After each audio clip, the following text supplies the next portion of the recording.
Sebelum kita mulai, izinkan saya memperkenalkan diri saya dulu nih. Nama saya Michelle Levin, boleh dipanggil Michelle ya Bapak dan Ibu.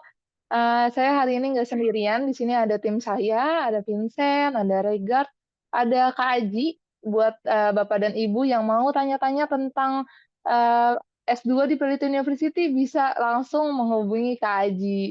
Oke, ini Kak Aji yang ini nih. Oke. Eh, Hari ini saya juga ditemanin sama Bapak Anong Bayu. Nah, hari ini kita mau mendengarkan dulu nih sambutan dari Head of Student Recruitment at Admission Pradita University, Bapak Anong Bayu. Kepada Bapak Anom, kami persilakan.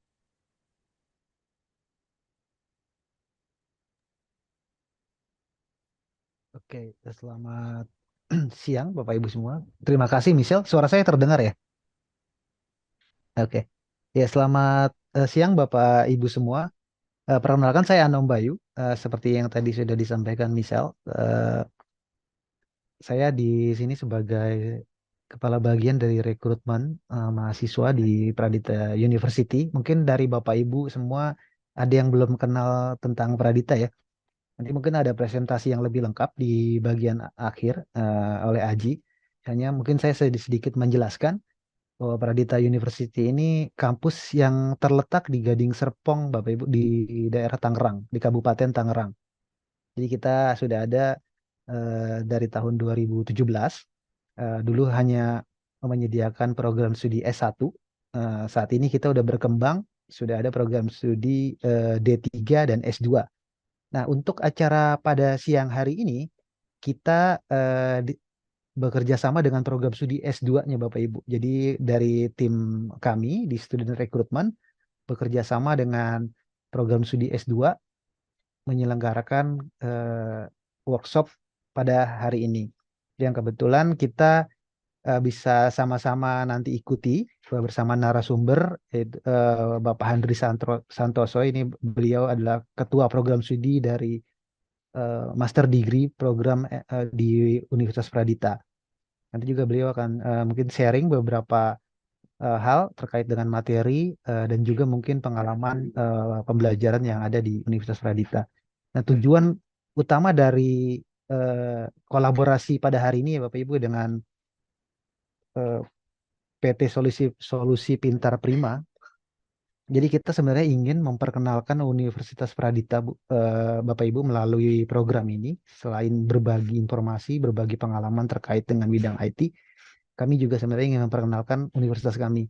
Yang tadi kalau misal bilang kita ada program studi S2, jadi Bapak Ibu yang mungkin memiliki pengalaman bekerja sudah cukup lama, terus kemudian eh, ingin mengembangkan karirnya ataupun ingin menambah pengetahuan lebih lanjut terkait dengan bidang ilmu, terutama di information technology, itu kami memiliki pilihannya.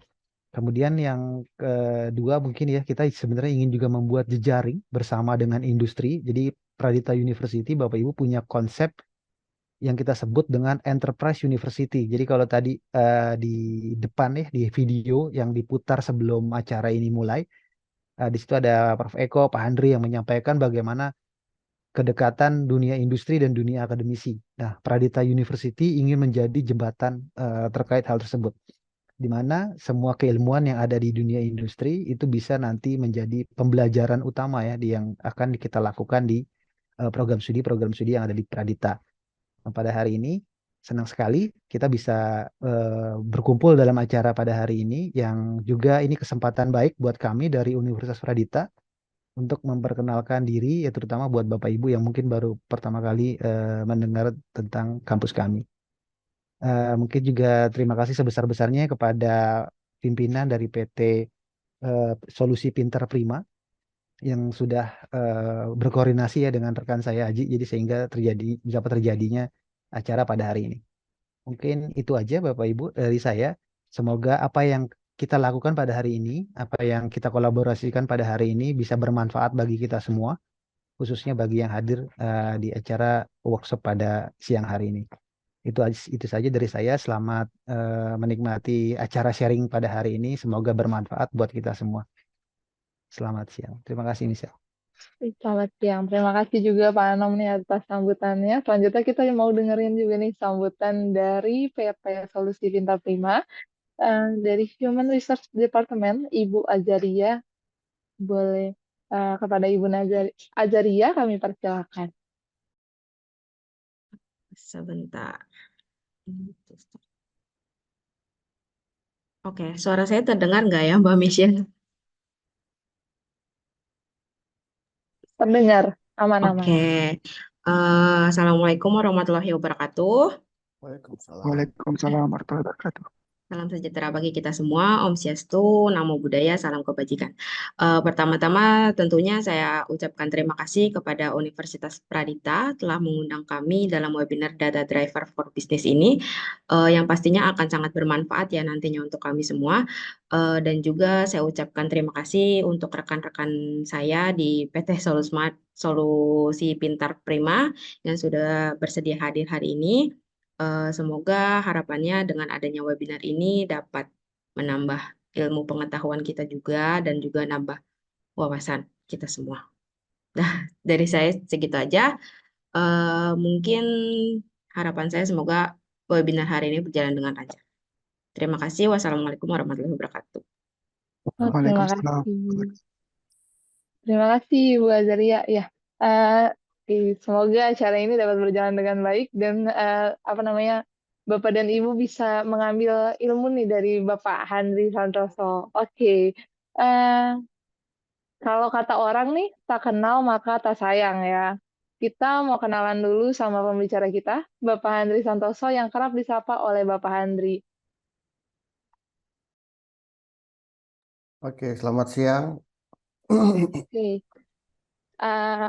Nih, Pak Andri ini adalah sekarang menjadi Kepala Program Magister Teknologi Informasi di Pradita University. Beliau juga pernah menempuh pendidikan S1 di Universitas Indonesia dan menempuh pendidikan S2 dan S3-nya di Nagaoka University of Technology, Jepang. Dan beliau juga meraih gelar Doctor of Engineering in Information Science and Control Engineering. Selain di Pradita University, beliau juga pernah mengajar di universitas-universitas lain di Indonesia. Dan selain itu, beliau juga pernah bekerja sebagai Engineer and Project Coordinator di Yokogawa, Indonesia. Serta pengalaman-pengalaman beliau yang lain, baik di bidang pendidikan maupun di bidang industri. Tanpa berlama-lama lagi, kita mau langsung dengerin penjelasan Pak Andri tentang Data Driven for Business. Kepada Pak Andri, kami persilakan. Oke, terima kasih Michelle. Selamat siang Bapak Ibu semua. Assalamualaikum warahmatullahi wabarakatuh. Mudah-mudahan Bapak Ibu tetap semangat ya di akhir pekan ini dan di jam siang ini yang salah satu jam yang berat karena perut kenyang dan juga biasanya mata agak susah untuk dibuka. Jadi mudah-mudahan nanti masih bisa mengikuti materi yang ingin saya sharing ya. Saya ingin sharing saja kepada Bapak Ibu tentang data driven decision making for business. Jadi dari materi ini kebetulan ada permintaan dari PT Solusi Pintar Prima untuk membawakan materi tentang data driven decision making for business ini. Oke. Nah, mungkin apakah suara saya terdengar jelas, Michelle? PPT sudah bisa ditampilkan? Sudah, Ya. aman, Pak. Oke, saya mulai saja.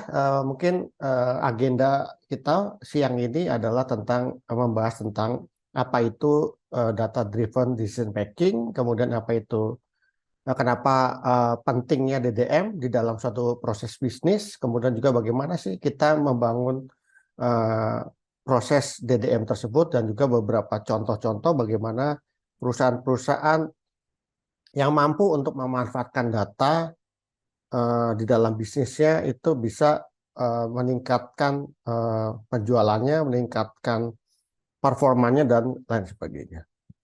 Nah, kita masuk ke topik yang pertama yaitu tentang data driven decision making. Jadi dari definisinya yang dimaksud dengan data driven decision making itu adalah keputusan bisnis yang dibuat berdasarkan data analisa. Di mana di dalam membuat keputusan berbasis data ini itu melibatkan keseluruhan proses meliputi pengumpulan, pemrosesan data berdasarkan objektif yang diukur atau KPI dari suatu perusahaan.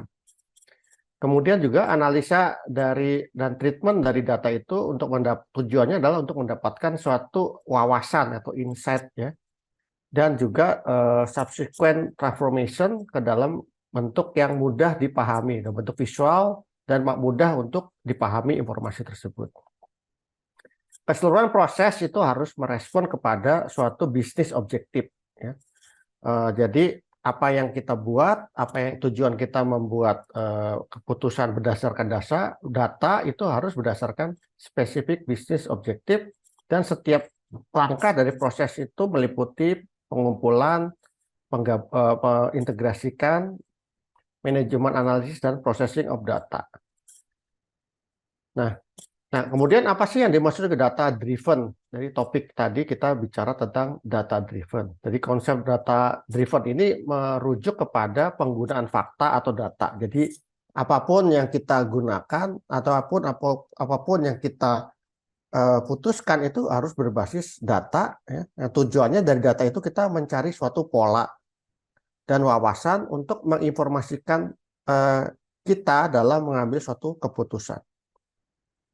Jadi secara esensialnya data driven itu artinya bahwa kita mencoba untuk membuat keputusan tanpa adanya bias ya, atau juga emotion.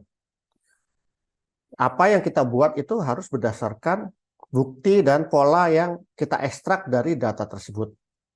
Bukan berdasarkan apa yang kita suka atau yang tidak kita suka. Jadi definisi daripada data driven seperti itu. Kemudian apa sih yang dimaksud dengan data? Ya, data itu adalah merujuk kepada sekumpulan fakta, gambar, data-data statistik, pengukuran, observasi, atau juga informasi lainnya yang biasanya disimpan dalam suatu format yang terstruktur untuk tujuan analisa atau untuk interpretasi. Data bisa diambil dalam beberapa bentuk, baik berupa teks, bilangan, gambar, atau juga audio recording, atau juga video file. Kemudian juga data itu dapat dikumpulkan dari sumber yang sangat luas, mungkin dari survei, dari internet, dari sensor-sensor, dari sosial media, atau juga mungkin dari aktivitas kita sehari-hari seperti administrasi, pencatatan administrasi. Jadi data itu secara umum memang esensial di hampir di semua bidang, karena data tersebut menyediakan suatu dasar untuk pembuatan keputusan, analisa, dan riset. Tetapi penting juga kita harus memastikan bahwa data yang kita gunakan itu datanya memang berkualitas dan datanya akurat. Jadi data yang cacat atau data yang tidak komplit itu dapat menggiring kita atau juga membuat kita salah dalam membuat suatu keputusan. Nah, mungkin kita pernah lihat tentang gambar segitiga seperti ini, piramid seperti ini ya, di mana ada data, ada informasi, ada pengetahuan, ada juga wisdom atau kearifan ya. Atau yang kita sebutnya DKW piramid ya. Piramid seperti ini, bahwa apa yang kita selama ini kita lakukan dalam kehidupan kita sehari-hari, dalam bekerja atau juga dalam kita menjalani kehidupan, itu biasanya ada suatu kearifan. Kearifan itu sebetulnya muncul awalnya itu dari suatu data. Ya. Data itu adalah suatu individual fakta, gambar, sinyal yang diukur. Kemudian data itu dari sisi konteks yang menjadi suatu informasi. Jadi kita organize, kita kategoriskan, kemudian kita hitung menjadi suatu informasi yang ada artinya. Ya. Nah, artinya itu menjadi suatu pengetahuan, dari suatu informasi itu menjadi suatu pengetahuan.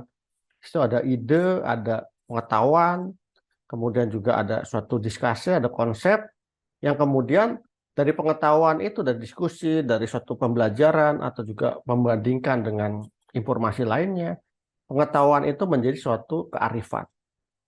Dari kearifan itu kita memahami, mampu mengintegrasikan, mengaplikasikan, mengenal suatu pola ya, dan sebagainya. Mungkin contoh berikut adalah tentang bagaimana data information knowledge wisdom ini kita aplikasikan dalam kehidupan kita sehari-hari. Umpamanya di dalam kehidupan kita sehari-hari kita bisa lihat bahwa umpamanya untuk kita melakukan olahraga atau fitness ya. Umpamanya dalam kehidupan kita sehari-hari dalam kasus adalah fitness. Jadi umpamanya kita berolahraga menggunakan jam tangan ya, smartwatch yang mengumpulkan data-data dari kegiatan kita dalam berolahraga seperti heart rate-nya, tidurnya, kualitas tidurnya, atau juga berapa banyak langkah yang kita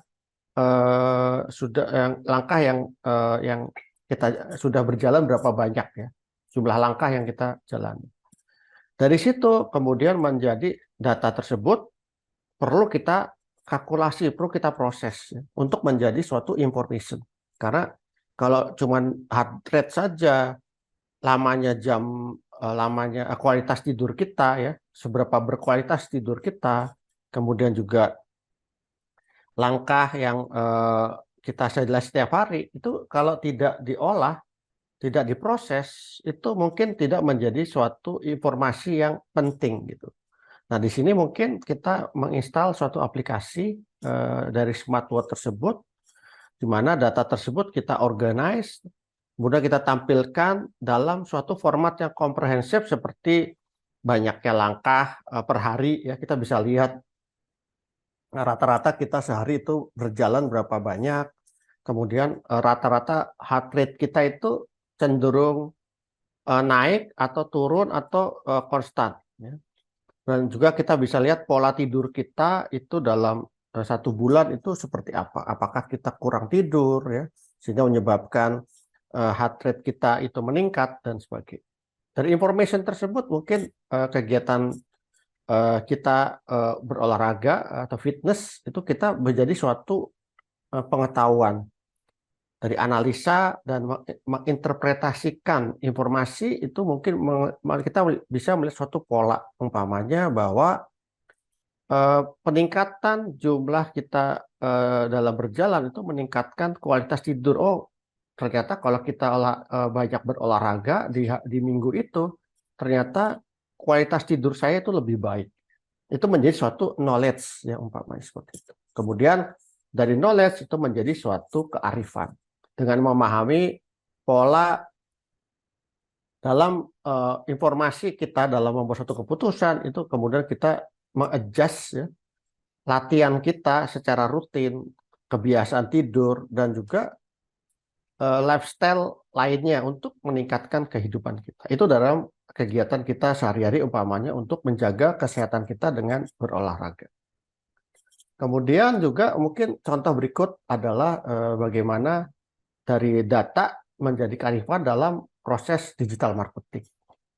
Dalam digital marketing pun mungkin kita punya strategik ya, bagaimana kita membuat suatu campaign di suatu produk kita, untuk membuat suatu campaign dari suatu produk kita. Mungkin dari data tersebut kita mendapatkan interaksi dengan pengguna kita, kemudian juga berdasarkan dari sosial media perusahaan, kita bisa tahu berapa banyak yang menyukai, berapa banyak yang melihat postingan dari perusahaan kita ya, dari digital marketingnya. Kemudian data-data tersebut itu kemudian kita olah ya, kita lihat, oh ternyata umpamanya kita bisa lihat bahwa orang itu banyak like postingan kita kalau temanya seperti apa. Kemudian juga akses marketing channel apa yang efektif untuk produk yang kita punya ya. Apakah menggunakan Instagram atau menggunakan Twitter atau menggunakan Facebook atau menggunakan sosial media lain, atau jangan-jangan lebih efektif menggunakan brosur printan ya. Atau kemudian juga dari information itu kita bisa menganalisa dan memahami informasi tersebut dari campaign tersebut dengan membandingkan campaign-campaign sebelumnya, atau juga mendapatkan pola-pola yang tidak kita dapatkan sebelumnya waktu kegiatan tersebut itu tidak kita data. Kemudian dari situ kita mendapatkan suatu kearifan bahwa untuk memahami siapa sih customer kita, preferennya seperti apa, kemudian trennya seperti apa, itu menjadi suatu kearifan kita ke depannya untuk membuat suatu campaign marketing yang lebih baik lagi. Sama juga halnya untuk kegiatan umpamanya memahami customer kita, ya, memahami customer kita. Mungkin kita punya aplikasi CRM, Customer Relation Management, di mana di dalam aplikasi tersebut mempunyai data-data tentang interaksi customer dengan sales, melalui telepon, melalui email, atau juga melalui deal-deal yang sudah closing. Kemudian dari informasi tersebut, dari data tersebut itu menjadi suatu informasi, ya, di mana data tersebut kita organize, kita buat terjadi struktur, menjadi suatu metrik yang melihat umpamanya conversion rate rata-rata percakapan, ya, atau juga konversi dari deal-deal dari telepon menjadi sales dan sebagainya. Kemudian juga setelah dari information itu menjadi suatu knowledge setelah kita menganalisa. Kemudian menjadi suatu kearifan. Jadi dengan dari data yang kita olah menjadi informasi, menjadi knowledge, menjadi kearifan, itu kita bisa memahami customer behavior dan juga pola penjualan dari suatu sales team kita. Nah, selanjutnya adalah kenapa data driven decision making itu penting dilakukan. Dari riset di marketingresearch.org itu menunjukkan bahwa 40% dari produk yang di-develop itu 40% yang bisa sampai ke market, ya. Jadi dari total produk yang dikembangkan itu hanya 40% yang dikembangkan sampai ke market. Dan dari 40% yang ke market itu hanya 60% yang menghasilkan revenue. Jadi kalau kita lihat dari semua produk yang kita kembangkan 100% umpamanya dari suatu perusahaan hanya 40% yang dari develop sampai dengan market. Dari 40% yang ke market itu hanya 60% yang menghasilkan revenue. Ini berdasarkan sumber dari marketingresearch.org.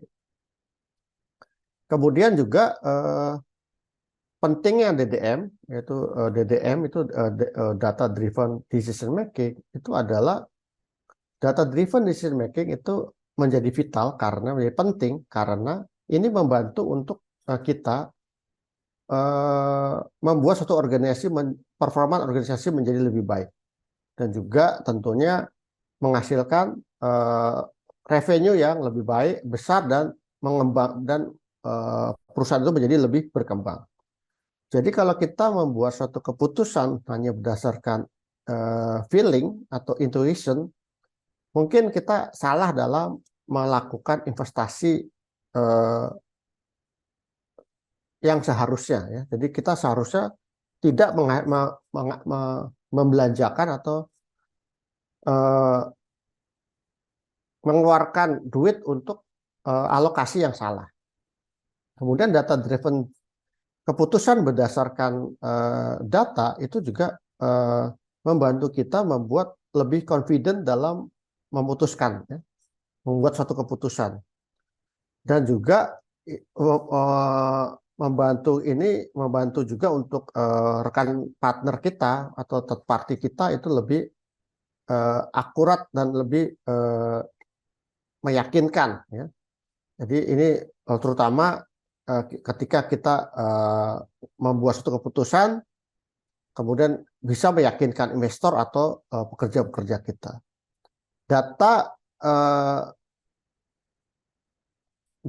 Data itu dapat menunjukkan bahwa di sekitar kita itu ada, ya, dan sebenarnya di sekitar kita itu mungkin kita bisa lihat bahwa data itu sebenarnya ada di sekitar kita dan kita dapat membuat pilihan ya, dan juga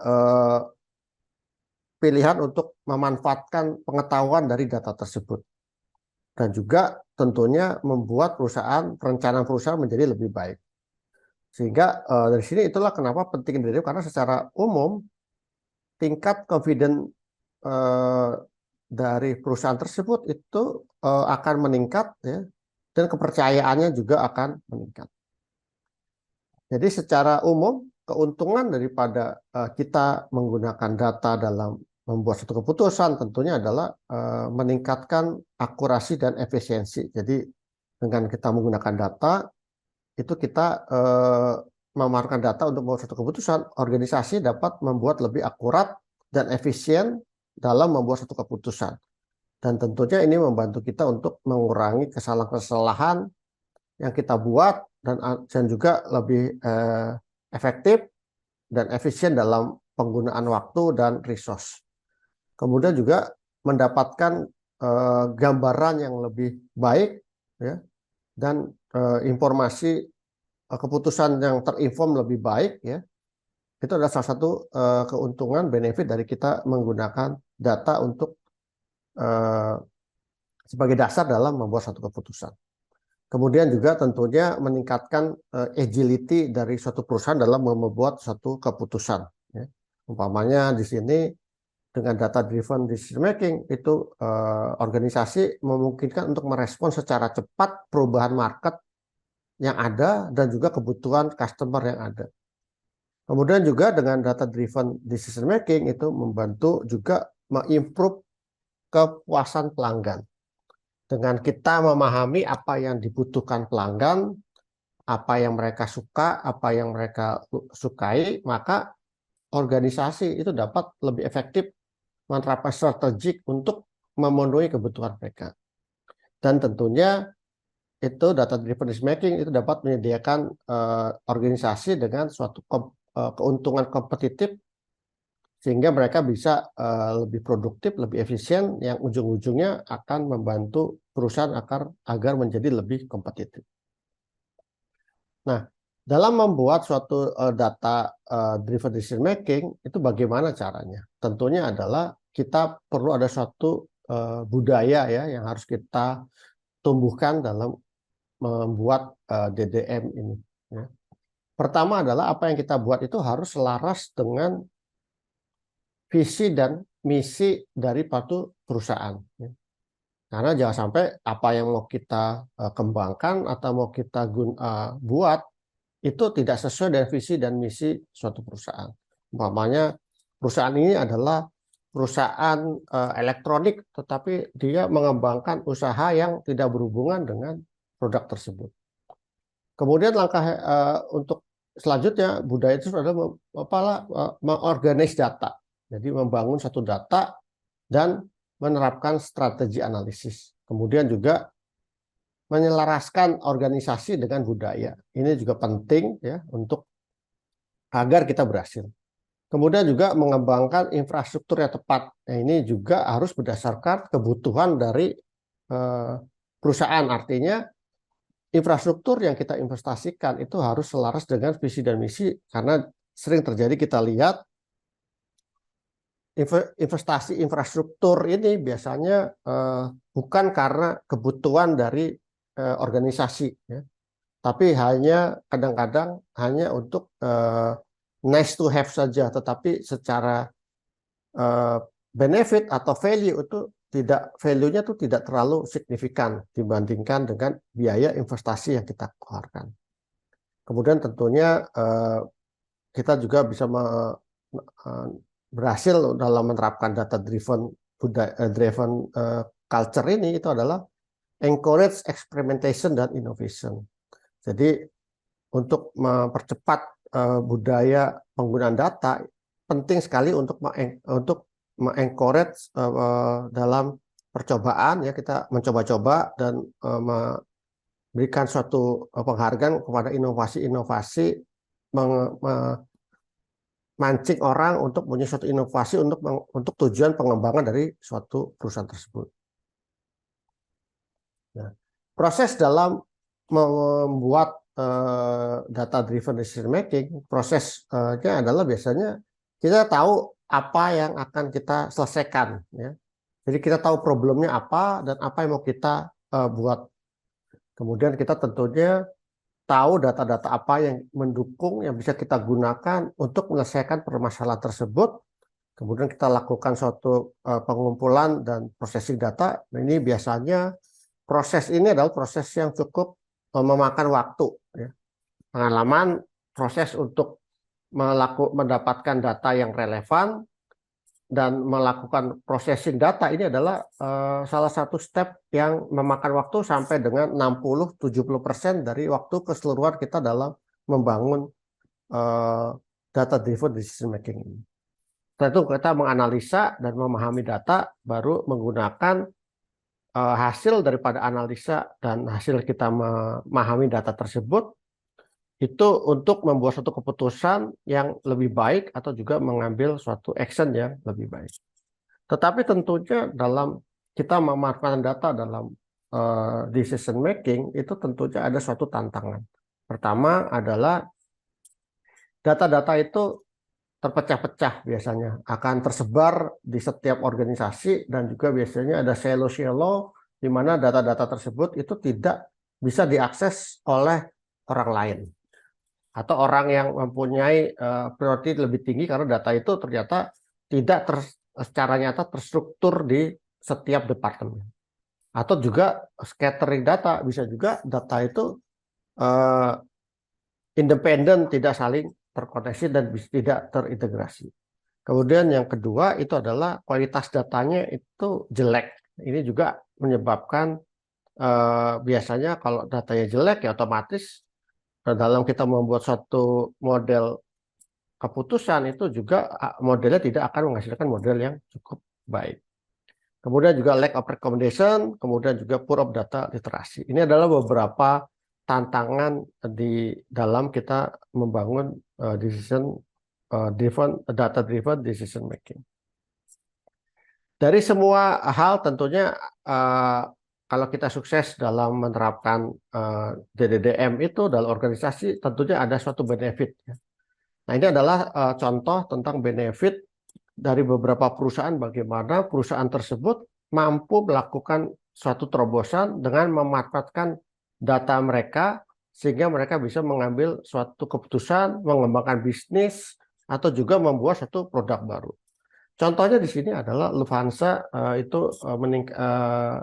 dengan memanfaatkan data dalam membuat suatu keputusan itu bisa melakukan suatu efisiensi sampai dengan 30%. Kemudian juga suatu rumah sakit, ya, rumah sakit chain bisnis, rumah sakit yang terdiri dari beberapa rumah sakit itu dengan menggunakan data bisa lebih efektif dalam menghandling perawat, menghasilkan kualitas pelayanan lebih baik, kemudian biaya yang lebih terjangkau untuk layak kepada jutaan pasien setiap tahun. Dia rumah sakit ini, jaringan rumah sakit ini menyediakan suatu dashboard yang bisa diakses ke sistem rumah sakit tersebut, sehingga dari situ kita bisa melihat permasalahan, kemudian juga tren dari rumah sakit tersebut dan sebagainya. Kemudian yang terkenal lainnya adalah tentunya Amazon. Bapak Ibu mungkin pernah dengar bahwa bagaimana Amazon dengan melakukan suatu analisa terhadap data pelanggan-pelanggannya, dia bisa memberikan rekomendasi produk yang lebih personalized, ya. Jadi orang ini sering belanja apa, ya mungkin Bapak Ibu juga sering mendapatkan rekomendasi berdasarkan preference Bapak Ibu, ya. Kemudian juga Uber itu dengan menerapkan data driven ini itu juga bisa menerapkan suatu dynamic pricing, ya. Jadi biaya untuk perjalanan itu tidak fix, ya, tergantung kepada waktu dan bulannya gitu. Jadinya umpamanya kalau di jam jalanan lancar itu harganya harus lebih murah gitu dibandingkan dengan jalanan yang macet. Karena kan seperti Uber, kemudian Grab, Gokar itu kan bukan seperti taksi konservatif yang tarifnya itu dinamis tetapi fix biasanya. Nah, dengan menerapkan model seperti ini mereka mampu adjust harga secara real time ya. Kalau permintaan tinggi dan terjadi suatu kredit, suatu tempat gitu mungkin harganya akan menjadi naik.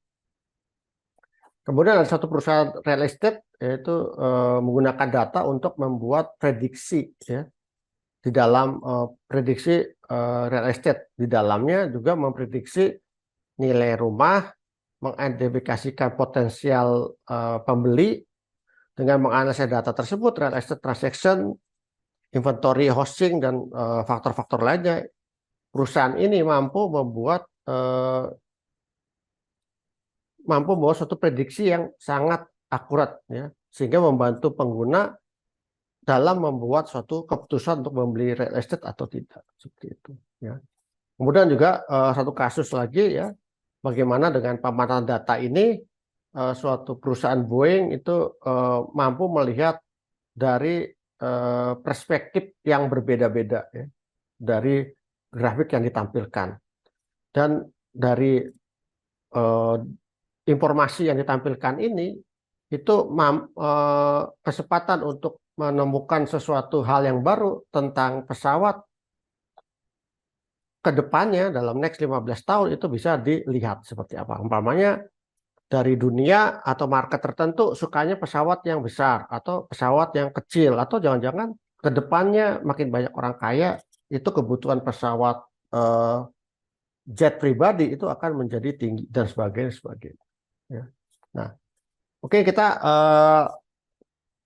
berada di akhir daripada presentasi. Jadi kesimpulan daripada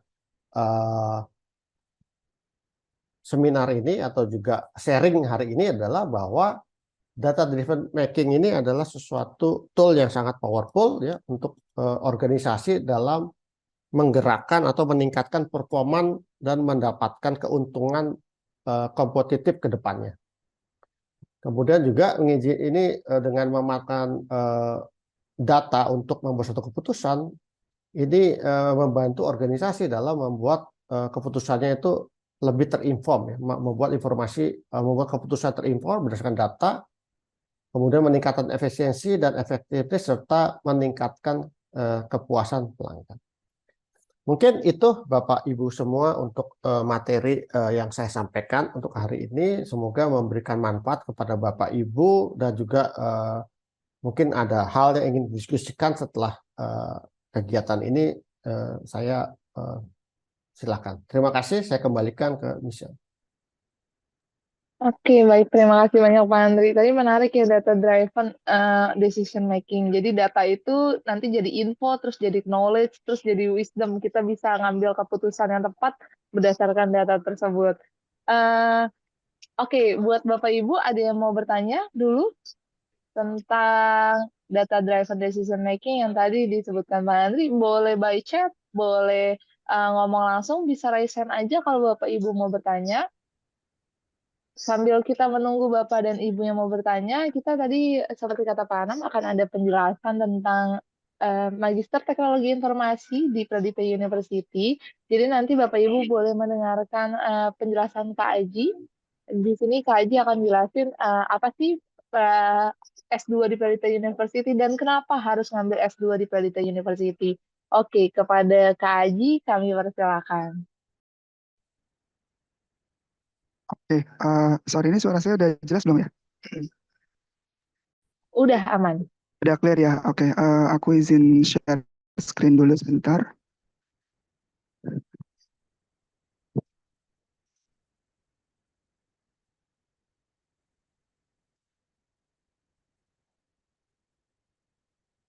Udah masuk?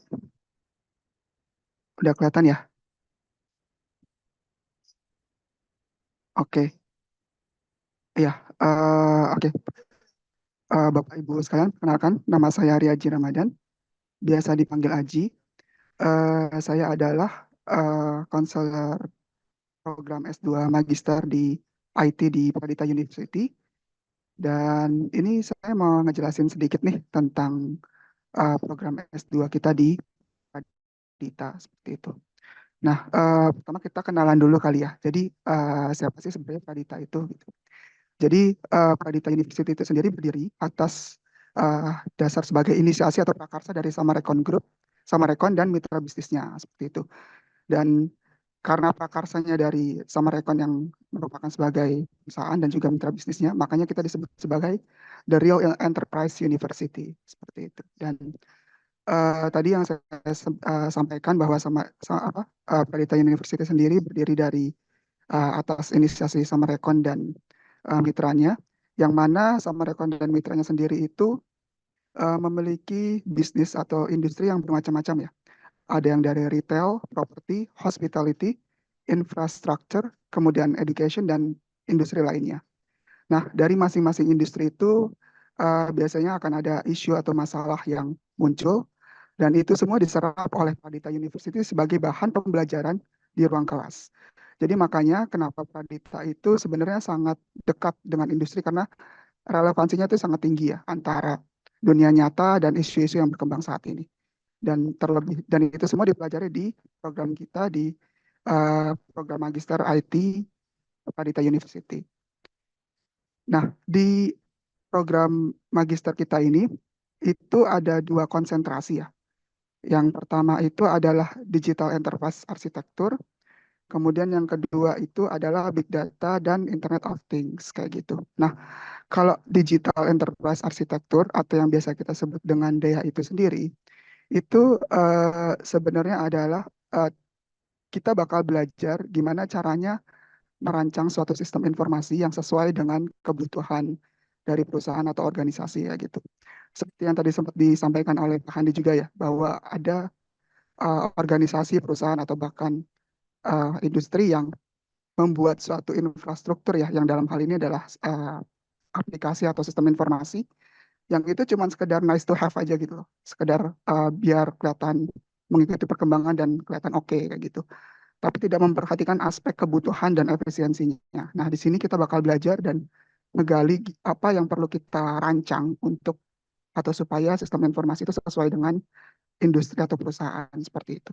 Dan di Digital Enterprise Architecture ini kita belajarnya untuk coding dan programming itu porsinya tidak terlalu banyak seperti itu. Nah, kemudian kalau untuk yang Big Data and Internet of Things itu intinya adalah bagaimana kita belajar untuk melakukan pengolahan data sehingga data yang kita peroleh itu bisa digunakan untuk pengambilan keputusan ya. Dan keputusan itu lebih kepada hal yang produktif dan efisien dan efektif.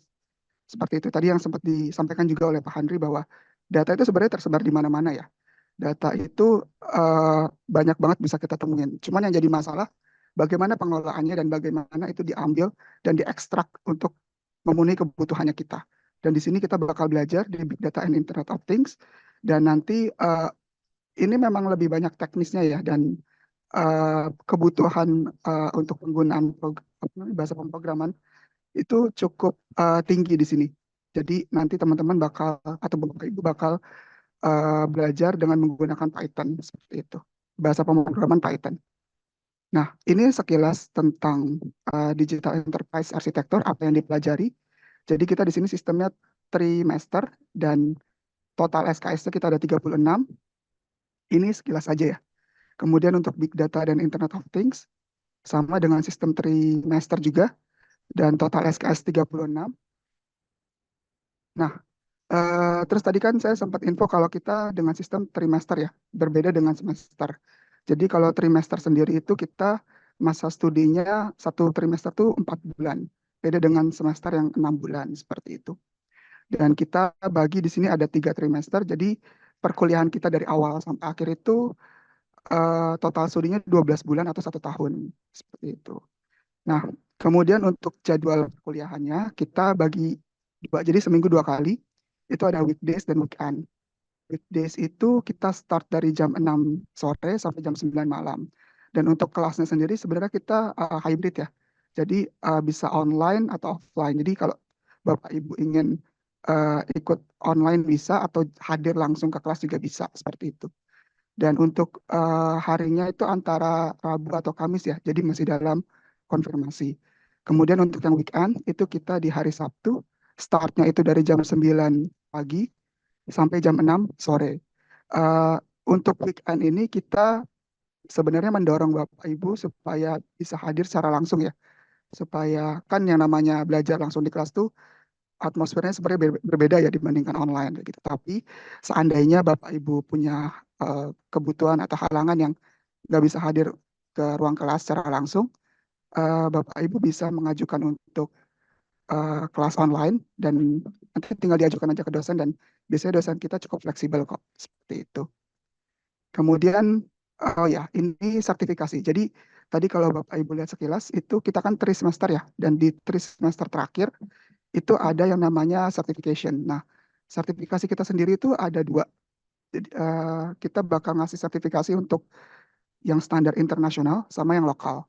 Untuk yang lokal sendiri kita ada COVID sama TOGAF. Kemudian yang internasional kita ada MITx sama Harvard-X.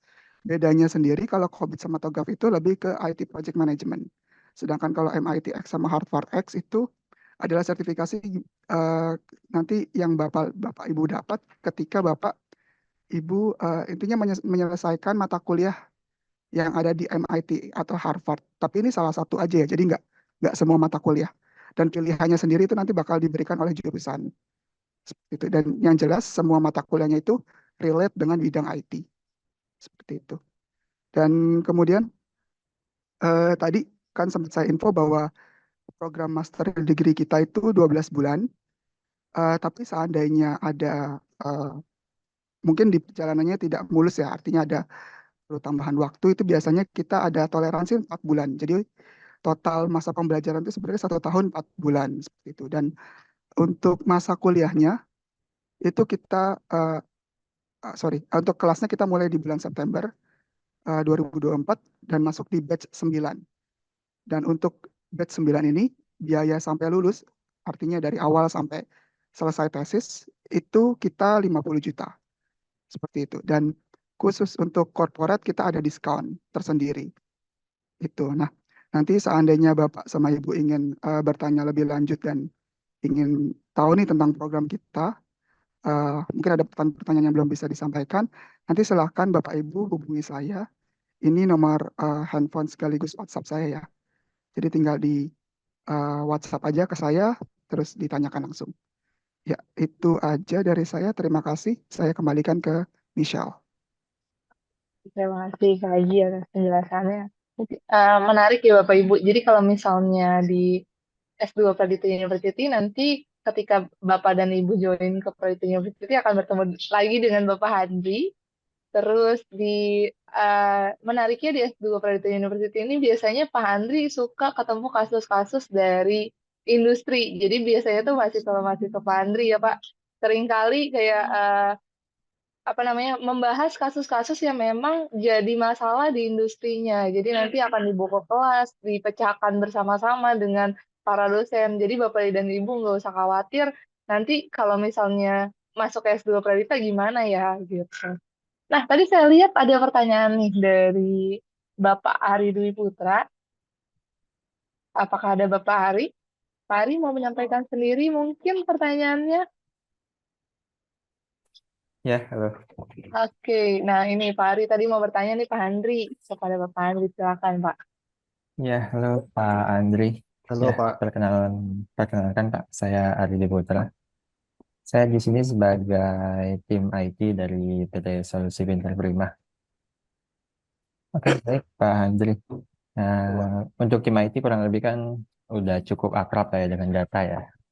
Nah, menurut Pak Andri sendiri, kan kita sebagai konsultan sistem manajemen, pemanfaatan data seperti apa yang bisa tim IT support ataupun digital marketing support untuk meningkatkan penjualan sales kita, Pak? Oke, makasih Pak Ari atas pertanyaannya. Iya, sama-sama, Pak. Sales ini maksudnya dalam hal training atau memberikan konsultan manajemen atau gimana Pak? Lebih ke konsultasi sistem manajemen ya, Pak. Konsultan. Oke. Iya. Oke, kalau saya lihat kan memang perusahaan ini adalah perusahaan yang bergerak ke arah konsultasi manajemen ya Pak, seperti Bapak sampaikan. Tentunya dari hasil konsultasi dengan customer Bapak Ibu, itu Bapak punya hasil diskusinya ya, dan poin-poin apa yang sering menjadi problem dari suatu perusahaan. Nah, biasanya konsultan manajemen itu kan adalah bagaimana mereka menjadi suatu perusahaan yang excellent dalam operation atau operational excellence, ya. Nah, dari percakapan atau juga diskusi dan juga dari hasil audit ataupun dari hasil observasi, itu kan ada data ya Pak, Bapak Ibu semua, dari klien-klien Bapak Ibu. Itu apa sih yang menjadi kebutuhan mereka yang secara tersirat maupun tidak tersirat? Biasanya ada kalau kita jadi konsultan itu mereka kita punya problem ini gitu ya. Itu kan yang tersirat, tetapi sebetulnya dari situ ada sesuatu sebagai konsultan itu bisa membaca juga ada sesuatu yang sebetulnya problem di balik masalah yang diajukan. Nah, itu kan sebetulnya menjadi kumpulan ya Bapak Ibu. Kumpulan data-data itu menjadi suatu informasi yang diharapkan menjadi suatu pengetahuan yang mungkin Bapak Ibu bisa jadikan studi kasus waktu menjadi suatu memberikan suatu training ke perusahaan tersebut, ya. Kemudian juga trennya Bapak Ibu semua. Jadi trennya itu Bapak Ibu juga bisa ngelihat apa sih yang menjadi permasalahan, mereka arahnya kemana. Dari situ Bapak Ibu bisa ngelihat kebutuhan ke depan daripada perusahaan ini, umpamanya dia sudah melihat ada kebutuhan automation. Tetapi mereka nggak tahu nih automation ini mau kemana karena mereka nggak punya knowledge, nggak ada pengetahuan untuk membuat suatu prosesnya lebih efisien, lebih produktif. Maka mereka biasanya menyuarakan sesuatu bahwa dia ingin meningkatkan produknya itu 20%, atau juga mereka ingin mengekspansi bisnis tapi biaya operasionalnya tetap rendah gitu. Nah, itu kan dari situ, dari diskusi Bapak Ibu, dari hasil audit, hasil observasi, itu bisa langsung tren perusahaan-perusahaan yang Bapak Ibu jadikan yang menjadi klien Bapak Ibu, menjadi customer Bapak Ibu, itu arahnya kemana. Dari situ Bapak Ibu kan bisa menawarkan suatu jasa konsultasi yang lain, ya, di luar jasa konsultasi yang umum seperti ISO 9001 atau ISO 14.000. 14.000 mungkin menjadi isu juga sekarang tentang masalah lingkungan, ya. Atau juga ada kebutuhan bahwa customer itu biasanya kalau berhubungan dengan produknya dijual ke luar negeri, itu biasanya juga ada kebutuhan tentang energi. Nah, itu mungkin isu adalah ISO 50.001. Nah, dari situ Bapak Ibu kan bisa melihat trennya dari hasil diskusi itu, data-data tersebut bisa diolah menjadi suatu informasi, informasi itu menjadi suatu knowledge yang Bapak Ibu bisa sharing ke klien-klien Bapak Ibu. Kemudian juga saya lihat Bapak Ibu juga memberikan pelayanan untuk masalah keamanan data atau cyber security, ya. Cyber security ini adalah salah satu topik yang dinamis dan menjadi concern untuk suatu industri sekarang, karena serangan dari suatu cyber itu setiap tahun berubah-ubah, ya.